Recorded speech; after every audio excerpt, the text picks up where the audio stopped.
se pueden dividir en fracturas diafisiarias, fracturas metafisiarias, fracturas epifisiarias, lesiones del cartílago de crecimiento, por ejemplo. Y estos son los tipos de fractura dependiendo cómo es la línea de fractura. Transversa, oblicua, conminuta, vean cómo hay varios fragmentitos aquí, espiral, intraarticulares, es decir, fracturas que rompen la articulación, o fracturas segmentarias. La fractura segmentaria es un tipo especial de fractura conminuta, porque si se fijan, el tercer fragmento intermedio es uno solo, es un solo fragmento, ¿sí?, que conserva íntegro canal medular. A diferencia de la fractura conminuta pura, en la que son puros fragmentitos intermedios. Saber si es una fractura no desplazada, si es una fractura desplazada, como lo ven aquí, si es una fractura angulada, si es una fractura en bayoneta, le llamamos en bayoneta o cabalgada, cuando este fragmento se monta encima del otro fragmento. O fracturas con distracción, es decir, cuando el hueso se alarga en el sitio donde se produjo la fractura. Les mencionaba yo, en los niños, todos estos patrones de fractura, todas estas condiciones son en adultos y en niños. Pero no olvidemos que los niños tienen esta zona, que es el cartílago de crecimiento, que también se puede lesionar con las consecuencias que veremos ahorita. Por cada región anatómica existen radiografías básicas que tenemos que solicitar. Yo una vez les digo, es muy importante que una fractura de la diáfisis de un hueso largo, siempre debemos incluir proyección AP lateral y que las radiografías abarquen la articulación proximal y la articulación distal a la fractura. Bien, una vez que hemos ido considerando todo esto, tenemos que tomar en cuenta algunos rasgos particulares del hueso en los niños. Ya les había mencionado, tienen cartílago de crecimiento. Su periósteo, esa membrana fibrosa que rodea el hueso, es más gruesa. Y esto favorece la elevada capacidad para que el hueso se regenere. Por eso en los niños las fracturas curan mejor y más rápido, a diferencia de un adulto. Y estos son los patrones de fractura. Miren, tenemos una lesión del cartílago de crecimiento. Tenemos las llamadas fracturas en tallo verde, como la que vimos ahorita en el ejemplo inicial, cuando empezó la clase. Tenemos las fracturas en rodete, en las que solamente se ve un abombamiento en el hueso. Y las deformidad plástica. Esos son patrones propios de fracturas en los niños. Y bueno, hay un patrón que se llama fracturas ocultas, que de inicio no se ven, porque son lesiones, le llamamos filiformes, en el interior del hueso. Son pequeñas fisuras que se producen en los niños y es muy frecuente observarlas en el niño que empieza a deambular. Estas son las lesiones del cartílago de crecimiento. Existe una clasificación muy útil que utilizamos y que no solamente nos permite hacer una descripción anatómica de la ubicación de la lesión, sino también poder clasificar el pronóstico de estas lesiones. Es la clasificación de Salter y Harris. Vean, la clasificación Salter y Harris, la tipo 1 y la tipo 2 son las más frecuentes, pero son las de mejor pronóstico, mientras que la 3, la 4 y la 5 son las de peor pronóstico. Aquí vemos ejemplos de una lesión tipo 1, de una lesión tipo 2, de una lesión tipo 3 y de una lesión tipo 4. La tipo 3 y la tipo 4 son las más graves.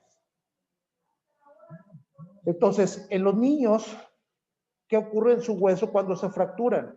Usualmente la consolidación es rápida, es más segura, es decir, es muy poco probable que la fractura de un niño no cure.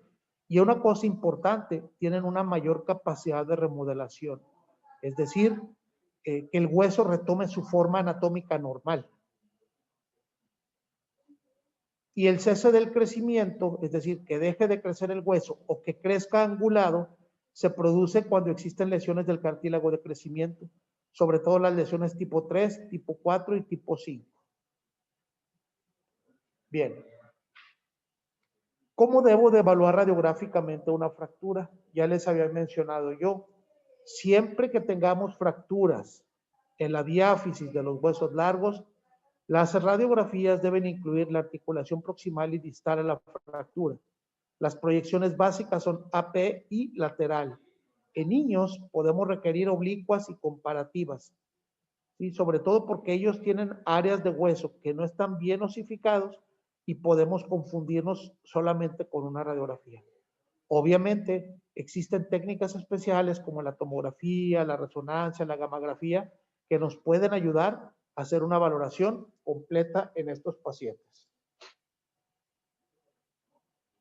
Este es un ejemplo de una fractura de un hueso largo. Observen, está fracturado el cúbito. Y dijimos que en las fracturas diaficiarias de huesos largos se debe de incluir la articulación proximal y aquí falta la articulación distal. Debe de haber proyección AP y lateral, nos falta la lateral.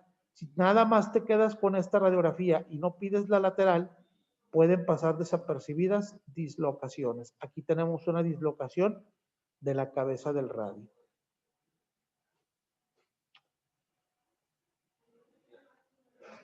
Bien, ahora, ¿cómo debemos actuar ante un paciente que sospechamos tiene una fractura?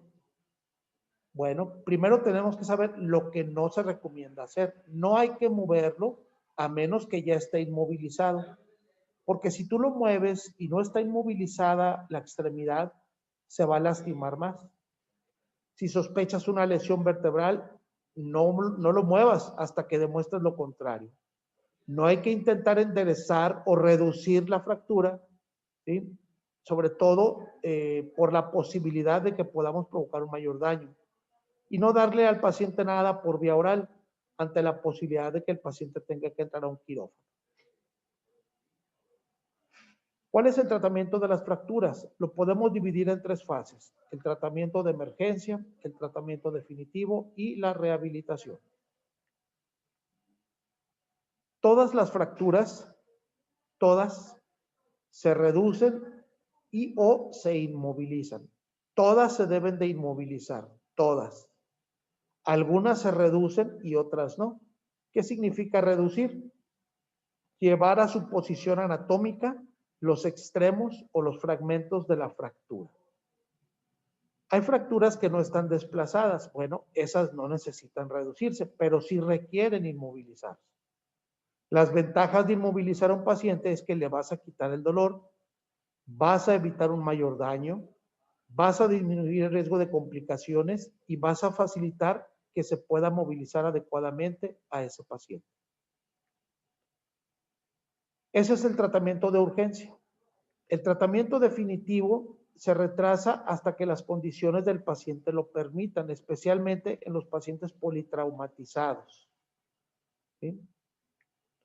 Y estos son los objetivos del tratamiento de las fracturas. Número 1, que la fractura cure en la posición anatómica que permita la restauración funcional y estética del paciente.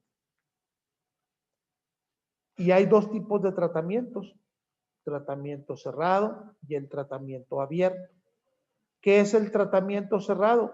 Bueno, reducir o acomodar la fractura en su posición sin necesidad de una cirugía. Es decir, sin necesidad de hacer un procedimiento quirúrgico. Y obviamente los pacientes se inmovilizan.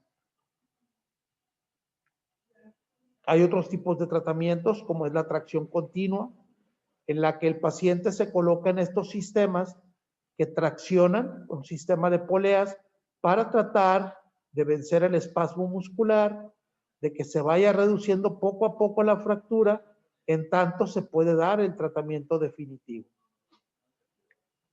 Estos son algunos ejemplos, aunque no está libre de complicaciones. Como podrán ver aquí, este clavo provocó necrosis alrededor de la piel por falta de cuidados. Y las ferulizaciones, que veremos ahorita el tema, sin olvidar que todo paciente que tenemos que ferulizar puede tener complicaciones si no tenemos cuidado a la hora de inmovilizarlo. Ahorita lo veremos en lo que es los métodos de inmovilización de las extremidades. Vean, estas son complicaciones por yesos mal aplicados, ¿verdad? Y estos son algunos otros tipos de métodos de fijación de las fracturas, los fijadores externos, como estos sistemas tubulares que están viendo ustedes aquí. Son muchos sistemas que empleamos en traumatología y ortopedia para inmovilizar las fracturas, o bien la colocación de placas con tornillos, si es que el paciente lo amerita, o puros tornillos, o bien clavos intramedulares. Esta es una varilla que va colocada adentro de la cavidad medular del fémur, es un clavo centromedular. Una luxación es la pérdida de la relación de las superficies articulares. Ustedes pueden observar aquí que la cabeza del fémur se salió del acetábulo. Esa es una dislocación. Clínicamente es muy parecida a una fractura, es decir, también provoca dolor, deformidades, alteración funcional y tiene obviamente sus características radiográficas, pero también, como las fracturas, no podemos dejar de largo la evaluación del estado neurovascular. Un paciente con una dislocación también puede tener lesiones neurológicas y vasculares. Regularmente las luxaciones se tratan solamente con reducción cerrada, es decir, sin necesidad de hacer cirugía. Bien, no sé si hasta aquí, jóvenes, hay alguna duda de lo que acabamos de hablar.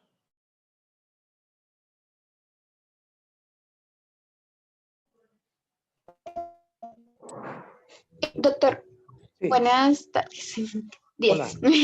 En el caso de la necrosis que nos mostró en la imagen, ¿cuál sería el manejo? Además de retirar el tejido muerto y todo eso, ¿cómo procede? De la necrosis, ¿cuál? ¿De la necrosis ósea? No, ay, perdón.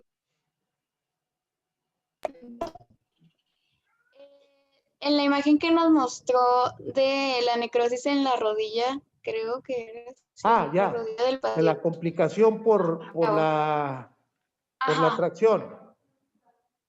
Sí, sí. pues voy a compartir la pantalla para que la veamos.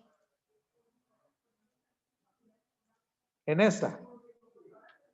Bueno, ahí lo que se tiene que hacer es todo este tejido muerto, se desbrida porque todo esto favorece procesos de infección y seguramente aquí tendría que intervenir algún cirujano plástico para darle cobertura al tejido óseo. Este hueso que está aquí es la tibia, ese hueso no está lastimado. La fractura es en la cadera de esta paciente.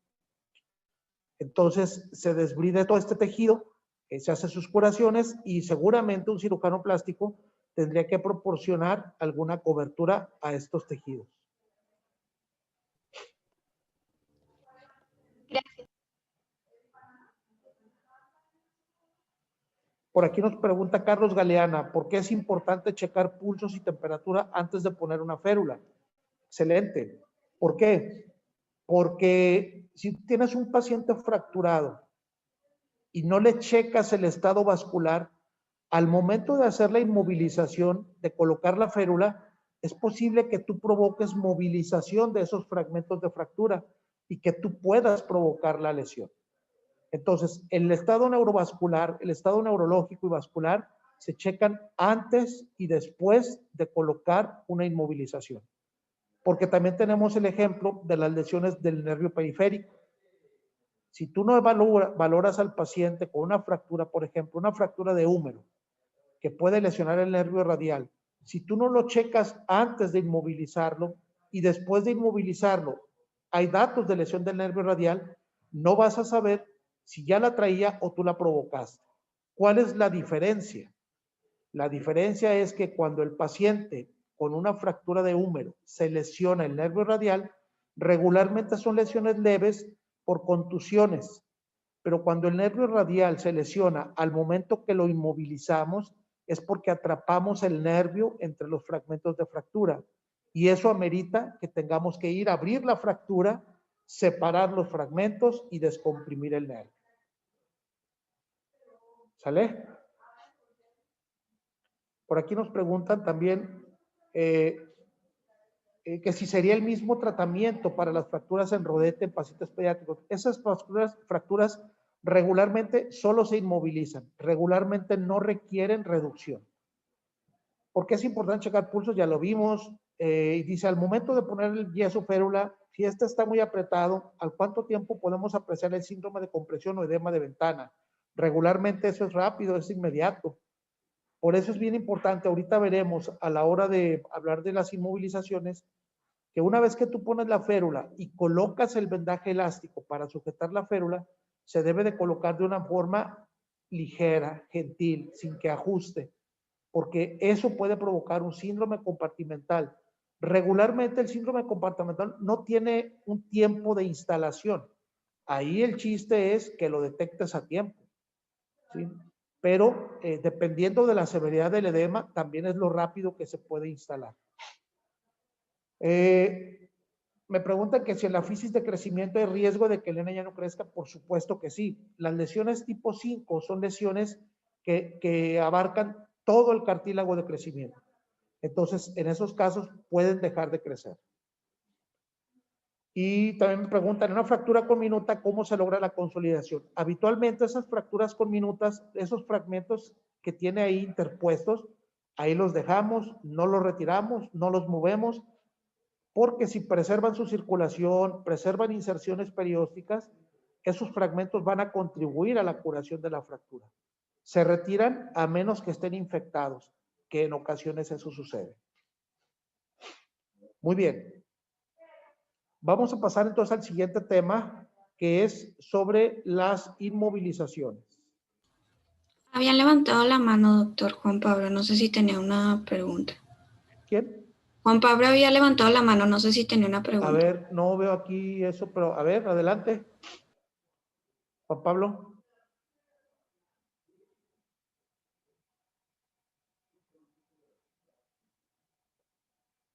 ¿Sí está Juan Pablo? Doctor. ¿Que había levantado la mano? Hola, buenas tardes, doctor. Adelante. ¿Sí me escucha? Sí, te escuchamos muy bien. Doctor, solamente tenía una duda respecto a la fractura de la fisis de crecimiento. A ver. Cuando hay una fractura, ¿cuál es el tratamiento? Ok, el tratamiento depende de la clasificación, es decir, cómo clasifiques la lesión y depende de si están o no están desplazadas. Clásicamente o comúnmente, las lesiones tipo 3 y tipo 4 son de tratamiento quirúrgico. ¿Qué significa? Regularmente requieren ya sea abrirse y estabilizarse internamente con clavos o tornillos, o a veces, aunque no hay necesidad de abrir, sí tenemos que colocar medios extras de fijación, como te digo, clavos o tornillos. Las lesiones tipo 1 y tipo 2 casi siempre se manejan conservador. Si no están desplazadas, solamente se inmovilizan. Pero si la lesión tipo 1 o tipo 2 está desplazada, se debe de reducir. En algunas ocasiones podemos agregar un medio extra, como clavos muy delgados, pero regularmente no es necesario. Las que regularmente sí requieren, ya sea un procedimiento quirúrgico con o sin o bien colocarle fijaciones internas con clavos o con pequeños tornillos, son las lesiones tipo 3 y tipo 4. Las lesiones tipo 5, que son las más graves, regularmente no las vemos o no se diagnostican en etapa inicial. Casi siempre el paciente, como no se ve inicialmente, regularmente el paciente llega cuando ya tiene la secuela, ya sea del acortamiento o la deformidad angular. No sé si quedó claro, Juan Pablo. Sí, muchas gracias, doctor. Ok, a tus órdenes. Aquí me preguntan que cómo influye en el manejo encontrar alteraciones en el estado neurovascular antes de poner la férula. Pues es muy trascendente. Cuando hablamos de estado neurovascular, nos referimos a lesiones grandes, por ejemplo, una compresión o una sección arterial, por ejemplo, de la arteria humeral, de la axilar, por ejemplo. de la poplitea, a eso nos referimos. Bueno, estando una lesión de ese tipo vascular, se debe de reparar. Porque la fractura no deja de ser importante, pero quizá pasa a una segunda parte del tratamiento. Bien, una fractura expuesta. ¿Qué se debe hacer para que no haya una infección en la misma? Bueno, de entrada, la fractura expuesta ya tiene riesgo de contagiar, de infectarse. Todas las fracturas expuestas están contaminadas. Se considera que a partir de las 6 horas ya está potencialmente infectado.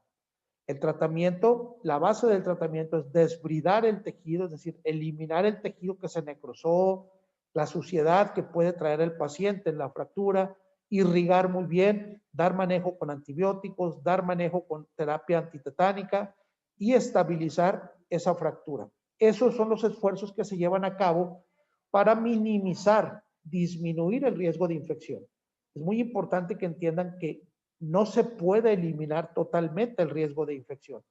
Las medidas de tratamiento que aplicamos disminuyen el riesgo de infección y mientras más temprano, más rápido lo hagamos, es mejor. Me preguntan que si hay urgencias médicas en las fracturas. Claro que sí. Una luxación, por ejemplo, es una urgencia, pero están hablando de fracturas. La fractura expuesta es una urgencia. Una lesión de cartílago de crecimiento desplazada también es una urgencia. Una fractura que tenga evidencia de lesión vascular mayor es una urgencia. Me preguntan que si es común miembros desiguales por complicación de una fractura. Claro, la discrepancia en la longitud puede ser una complicación a largo plazo de una fractura. ¿Qué pasa si con la fractura expuesta se expone el cartílago de crecimiento en un niño? ¿Se tendría que quitar? No, claro que no.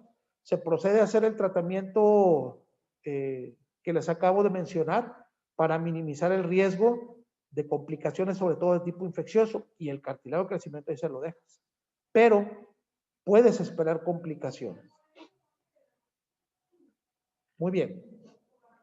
Creo que ya nadie más levanta la mano, Diana. No, doctor, ya no. Si quiere proseguir.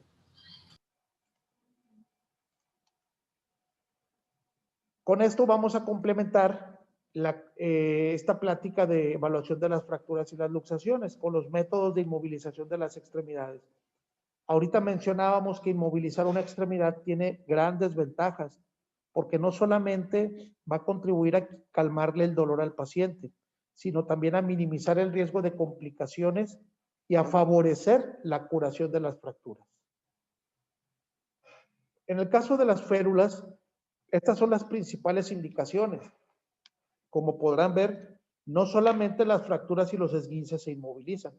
Hay otro tipo de patologías que pueden requerir la ferulización para el reposo de la extremidad. Estas son las ventajas de ferulizar a un paciente. Ayudas a quitar el dolor, favoreces o evitas un mayor daño, disminuyes el riesgo de complicaciones y facilitas la movilidad y el transporte del paciente. Básicamente el equipo que se utiliza para inmovilizar son vendas de yeso, guata, que es una especie de, como una venda de algodoncito muy delgada, como un algodón, como si fuera un algodón en rollo, y esa te sirve para proteger la piel del paciente. ¿Por qué? Porque cuando tú mojas el yeso, genera una reacción exotérmica que provoca calor y eso puede quemar. Si a alguno de ustedes le han puesto férula, pues, o un yeso, pues obviamente van a entender lo que les estoy hablando. Este es el equipo para inmovilizar, tal y como lo están viendo aquí. Es una venda de yeso. Este es el rollo de guata. Y obviamente vendas elásticas que nos permitan sujetar la extremidad, en la férula a la extremidad. ¿Cuáles son los principios generales? Bueno, hay que tratar de colocar la extremidad en una posición funcional. Dependiendo del tipo de férula que vayamos a utilizar, pues esa puede ser la posición en que debamos de colocarla. Es muy importante proteger la piel del paciente muy bien antes de aplicar la férula. Y cuando aplicamos el vendaje elástico, el vendaje es para sujetar solamente la férula. No se debe de poner en forma tensa o apretada, porque además de incómodo, puede generar otras complicaciones. Una vez que tú colocas la férula, toda la manipulación de esa férula se debe de llevar a cabo con las palmas de las manos. Ustedes están observando aquí que el que está inmovilizando tiene sus dedos fuera de la zona de aplicación de la férula. Y bueno, aquí son ejemplos cómo también debemos proteger zonas de presión. Y cómo el moldeo o la colocación se hace con las palmas de las manos. Para cada extremidad pueden existir inmovilizaciones específicas, como la férula larga posterior, la pinza de azúcar, etc.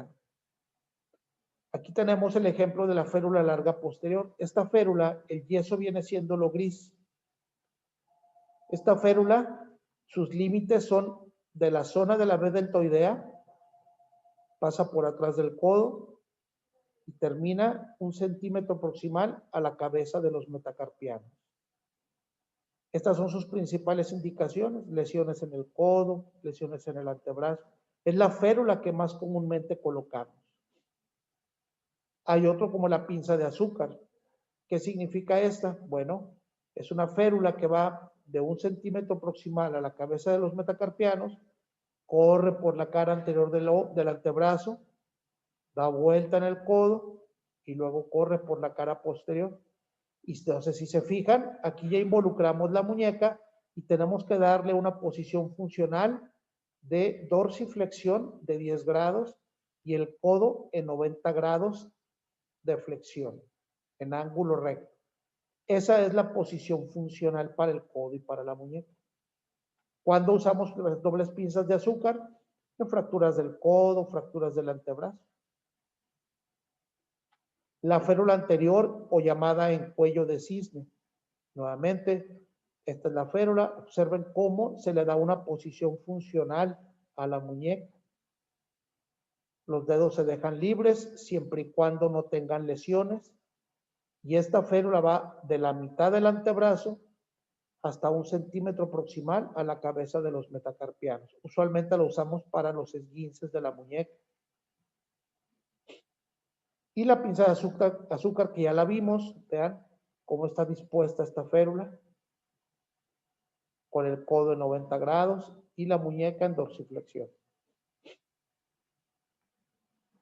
Cuando vamos a inmovilizar la mano, también tenemos que tomar en cuenta posiciones funcionales. La muñeca puede ser de 10 a 25 grados de dorsiflexión, la articulación metacarpofalángica 60 grados, la interfalángica proximal 10 grados de flexión y la interfalángica distal 5 grados de flexión. Si se fijan, esta posición de inmovilización facilita la función de prensión, la función de tomar objetos. Hay otro tipo de yesos o de férulas que son ya más específicos y que pueden utilizarse dependiendo de la ubicación de la lesión, pero lleva a cabo los principios básicos de la inmovilización.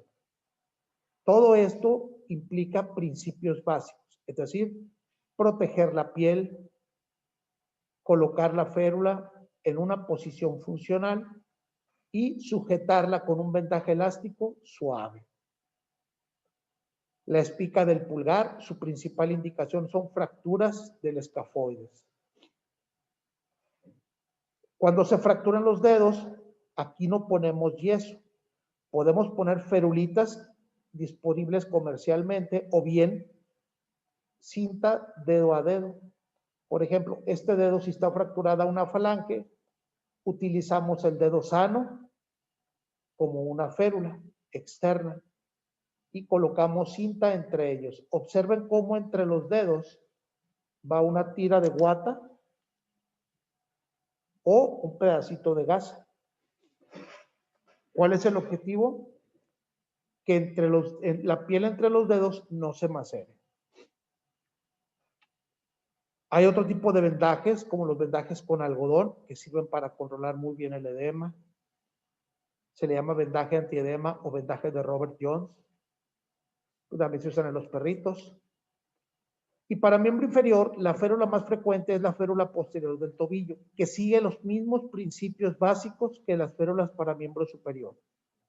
Proteger con guata, Los límites son 2 traveses de dedo o 2 pulgadas por debajo de la cabeza del peroné. Allí inicias la colocación de la férula. El tobillo 90 grados para dejar un pie plantígrado. Y el límite distal es 1 centímetro proximal a la cabeza de los metatarsianos. Vean estos ejemplos, cómo siguen los principios básicos de la posición funcional. Y como lo habíamos visto, las complicaciones de una férula mal colocada son principalmente quemaduras, y esto ocurre cuando no hemos protegido adecuadamente el tejido cutáneo. Por eso es que decimos que una vez que tú le colocas la férula al paciente, lo que tú esperas es que el dolor se vaya aliviando. Si eso no ocurre y por el contrario el dolor va empeorando, quítala. Porque también puede haber isquemia, y esto es cuando ponemos férulas sumamente ajustadas. Y vean, estos son los ejemplos que ya habíamos visto. Quemaduras por el yeso suelen ser muy graves. Por un edema excesivo, al haber apretado demasiado la férula, vean cómo hay una epidermolisis muy intensa. Y estos son algunos ejemplos de lesiones como la luxación acromioclavicular, que usualmente se tratan con un cabestrillo, porque las luxaciones acromioclaviculares son quirúrgicas, esas se deben de operar. En algunas ocasiones no, depende de las características de cada paciente, pero si nosotros queremos mantener la clavícula en su posición anatómica, regularmente el tratamiento es quirúrgico. Igual las luxaciones glenohumerales, estas habitualmente se hacen reducciones cerradas, y una vez que se reducen, se inmovilizan con un cabestrillo y un vendaje pegado al tórax. Para las fracturas de clavícula, el tratamiento conservador habitual es en la colocación de vendajes en 8, o bien a veces los pacientes compran un aparatito inmovilizador. Y para las fracturas de húmero proximal, pues igual, vendajes pegados al tórax, cabestrillos.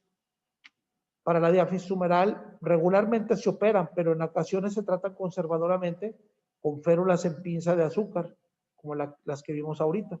Nada más que esas pinzas, en lugar de ir al antebrazo, van al húmero. Las fracturas de la mano, como les mencionaba ahorita, se ponen vendajes dedo-dedo o férulas disponibles comercialmente hablando. Yesos circulares también. Para la fractura de tibia se pueden poner botas altas, botas cortas, dependiendo del tipo de fractura, o bien inmovilizadores disponibles comercialmente hablando. Muy bien. No sé si haya alguna duda respecto a lo que es inmovilización.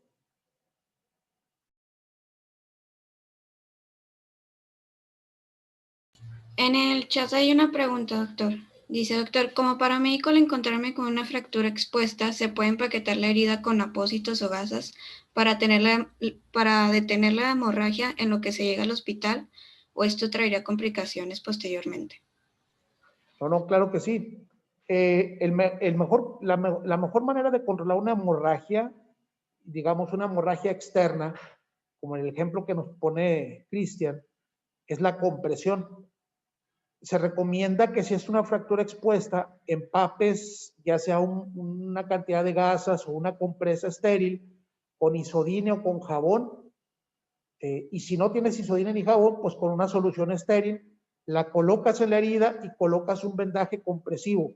Obviamente vas vigilando la circulación distal a la zona de la lesión, en tanto llegas al hospital. Muy bien. ¿Alguien más que tenga alguna duda? Bueno, ya cuando lleven trauma, esperemos que pues ya las condiciones cambien para poder tener nuestro taller. Bueno, ahí es donde nos hacemos más hábiles para colocar inmovilizaciones.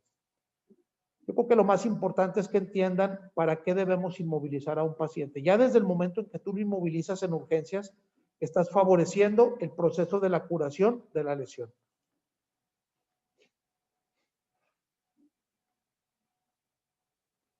No sé si hay alguna otra pregunta, Diana. Dice, cuando se da escara por roce excesivo, se debe quitar la férula y volver a... Claro, Cuando una férula está causando problemas hay que quitarla. Había un maestro que decía, mira, si tú pusiste una férula, una fractura y está complicando las cosas, es preferible perder la inmovilización y no perder la extremidad. Entonces hay que quitar la férula con cuidado, explorar a ese paciente y proceder con lo que se tenga que hacer.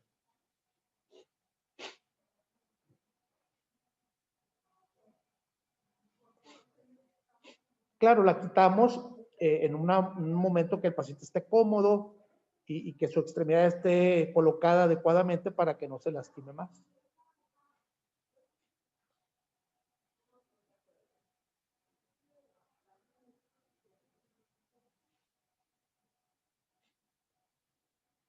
Me preguntan que si hay posibilidad de que por un mal cuidado de la férula cause humedad en la zona y dañe la piel. Claro que sí.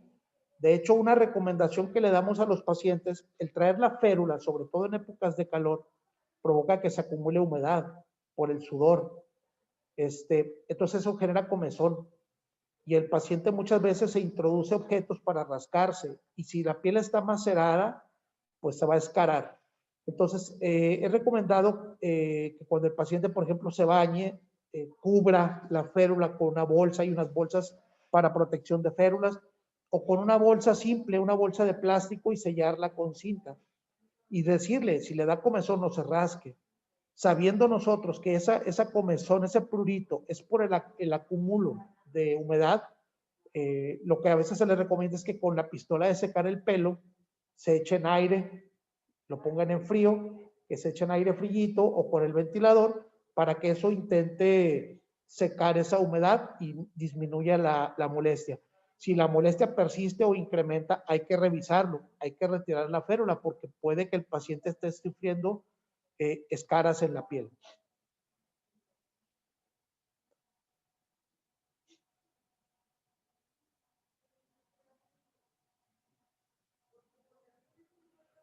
¿Cómo saber si colocar una férula o un yeso en una fractura? Dependiendo del tipo de fractura. Casi siempre las férulas las ponemos cuando no hubo necesidad de manipular esa fractura. Cuando ponemos los yesos circulares, los yesos que van enredados, casi siempre es porque el paciente tuvimos que hacerle una reducción. Ahora, hay lesiones que son lesiones mínimas, no desplazadas, fracturas incompletas, en las que es preferible emplear una férula. En la actualidad, ha disminuido la frecuencia de poner yesos circulares porque también pueden tener un poco más de complicaciones, sobre todo por la compresión. Es un poco más difícil ejercer los cuidados a un aparato de yeso. Entonces, en la actualidad, muchas lesiones, la tendencia es a tratar de poner o hacer cirugías mínimamente invasivas. Dice, ¿una diferencia de capas de guata o de menta de algodón? Claro. ¿Cuántas capas de guata recomendamos? Bueno, o primero de yeso. Si vamos a colocar una férula en una extremidad torácica, casi siempre la cantidad de capas de yeso son de 10 a 12. Y en extremidad pélvica pueden ser de 15 a 20, porque la extremidad pélvica es más grande, es más gruesa. No hay una regla que nos lo diga. También tenemos que tomar en cuenta cómo está la extremidad del paciente. Recomendamos que una vez que tú pones tus capas de yeso, las capas de guata te excedas unas 3 o 4 más capas para ejercer más protección a esa extremidad. Es decir, si tú le pusiste 10 capas de yeso, bueno, de guata ponle unas 13, 14 capitas para que le des un poquito más de protección a esa piel.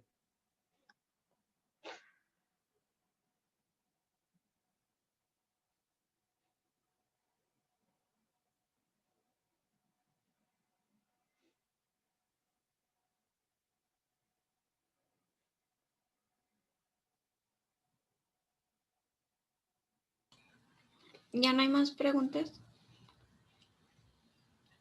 Bueno, saquen una hoja para el examen. Sí les voy a poner. Oye, en estas épocas de pandemia ni quien esté pensando en eso, ¿eh? Pero sí les voy a poner para su constancia. Ah, muy bien. Bueno, conste que fue Diana, no fui yo. No se crean. No sé si hay alguna otra pregunta, muchachos.